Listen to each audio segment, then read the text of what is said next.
लक्ष्मी निवास या मालिकेच्या आजच्या भागामध्ये आपल्याला असं बघायला मिळतं आहे की रवीला एक फोन आलेला असतो आणि तो फोन अननोन नंबर असतो.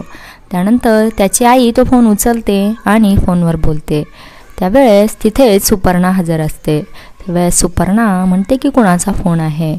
तिकडून फोनवर व्यक्ती म्हणत असते की मला अजून पैसे हवे आहेत. हे ऐकल्यावर रवीची आई प्रचंड घाबरलेली असते. त्या दोघींची मोबाईलसाठी भांडणं सुरू असतात. तेवढ्यात तिथे रवी धावत पळत येतो आणि म्हणतो की फोन इकडे द्या. त्यावेळेस फोनवर व्यक्ती म्हणते की मला अजून पैसे हवे आहेत, नाहीतर तुमचं सगळं भांडं मी येऊन फोडणार आहे. त्यानंतर रवी लगेच ॲग्री होतो आणि पैसे द्यायला तयार होतो. सुपर्णाला यातलं काहीही कळू देत नाही. तो सुपर्णाला म्हणतो की मला माझं डोकं धरलेलं आहे, मला कॉफी घेऊन ये.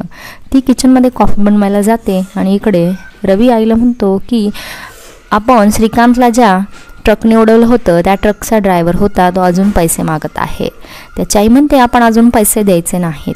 त्यावेळेस रवी म्हणतो की आता आपण या सगळ्या प्रॉपर्टीचे मालक झालो आहोत, तर त्याला अजून थोडेसे पैसे आपल्याला द्यावेच लागतील, नाही तर तो इथं येऊन खूप मोठा राडा करेल. इकडे सुपर्णाला संशय आलेला आहे की हे दोघं मिळून नक्कीच काहीतरी बोलत आहेत आणि ते मी ऐकू नये म्हणून मला इथे किचनमध्ये कॉफी बनवायला पाठवलेलं आहे. काय सुपर्णाला कळेल का सत्य की श्रीकांतला उडवणारा दुसरा तिसरा कोणी नसून तिचा स्वतःचा नवराच आहे. हे पाहणं खूप रंजक ठरेल.